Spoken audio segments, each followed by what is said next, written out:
Welcome to Sunday Night MTG, here live on location in Memphis, Tennessee. Day 2 of MagicFest Memphis, wrapping up Grand Prix. We are here with Sam Black, who is probably one of my favorite players. I know that I definitely have more respect now that you trust me today. But welcome to Sunday Night MTG. Well, thank you. Today you were playing mono white, and I know that you may have not had the result that you wanted, but again, how did you end up on mono white? Let's see.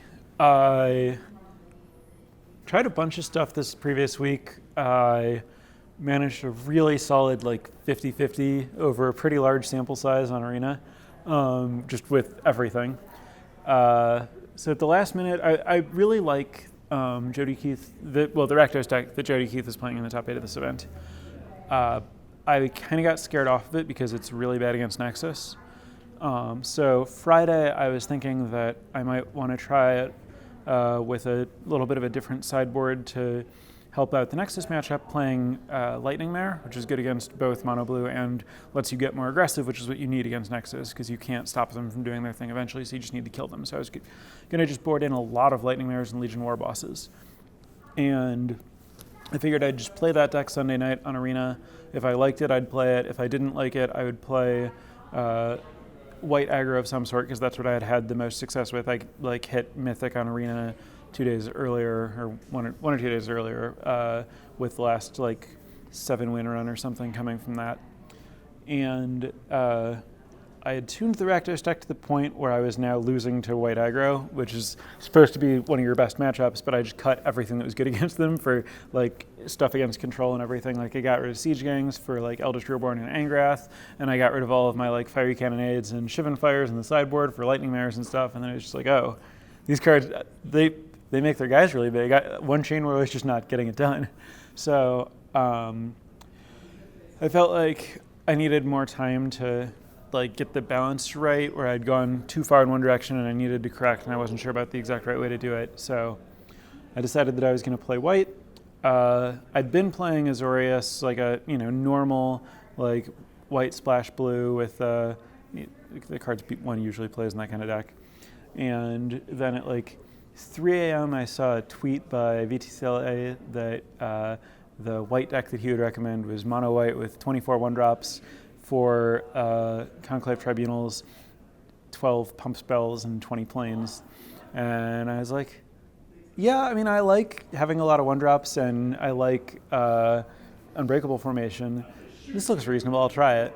And it's very explosive. It's when it gets kind of its normal draw, the draw that you're looking for, where you have 3 lands, 3 1-drops, and then any payoff thing to pump your 1-drops. Those hands are really great. Can beat a lot of people with those draws.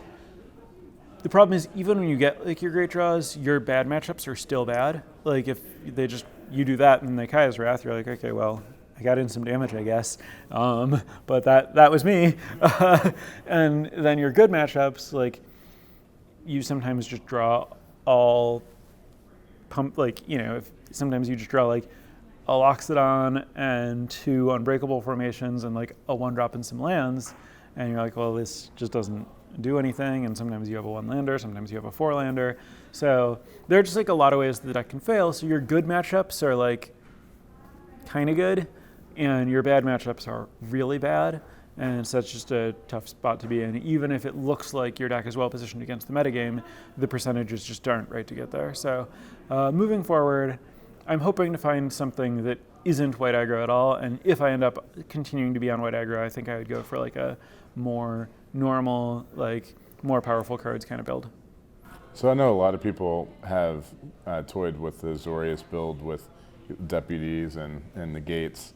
It doesn't necessarily disrupt your mana as much as it could with other decks, but again, from some of the reports that I was hearing, it wasn't quite good enough to get through some Nexus draws if you were able to get a board state and maybe develop that. But it seemed like when I was watching you play, it was very pump out, guys, get the elephant going, get back on Unbreakable Formation, and it seemed like those draws were going to beat mono blue and going to beat like those aggros as kind of pushing out the other ones to be that premier aggro deck.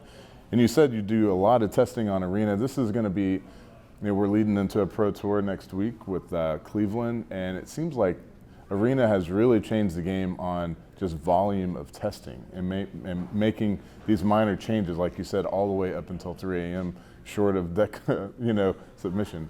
Yeah, Arena is a great program. The games just go way faster than like playing on Magic Online, just because like you don't have to click on all of your lands and stuff a lot of the time, and I just feel like it's smoother. You get more games in, and it's more fun. So I want to do it more.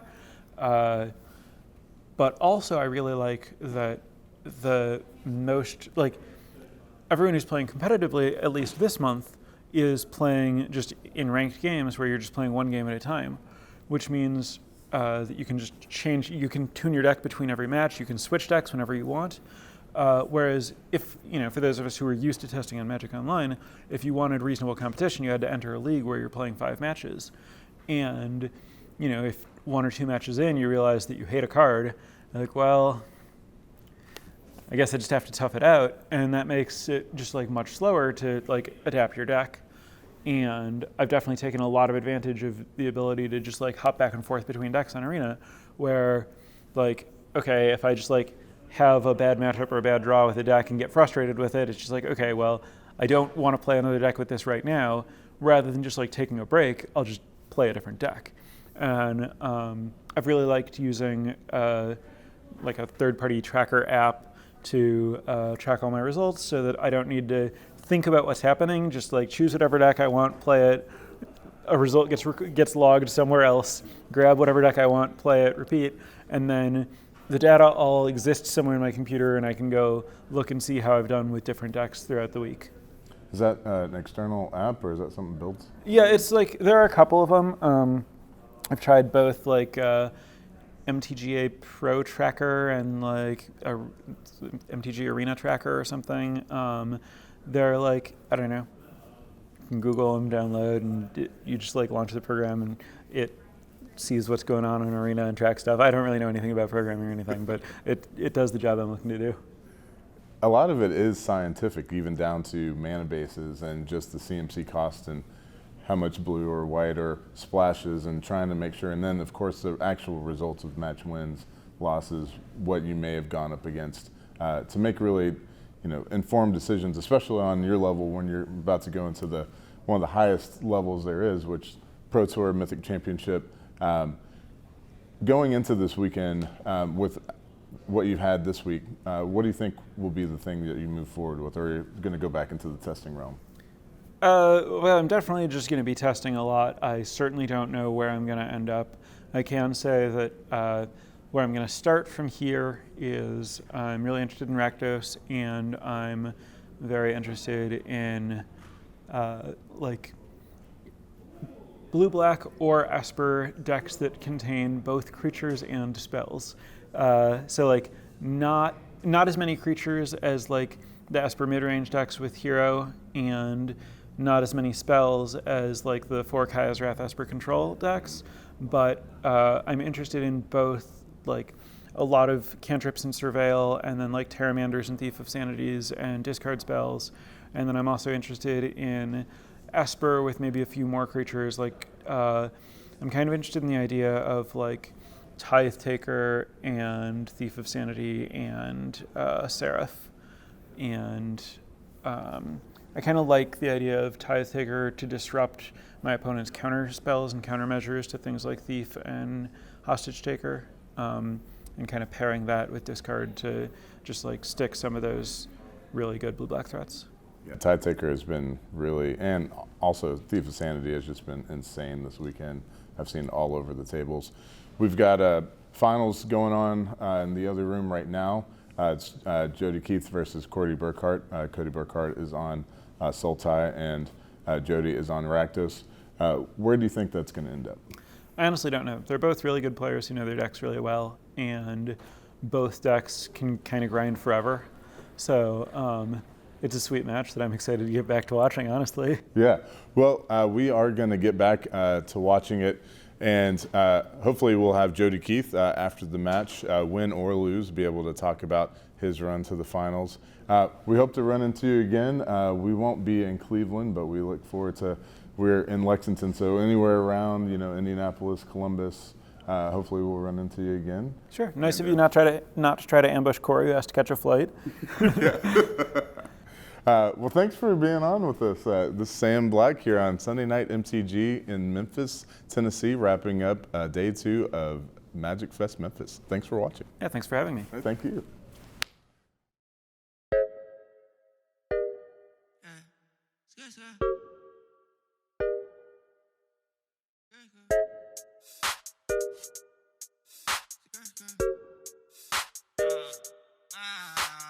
Myself when we doing our thing.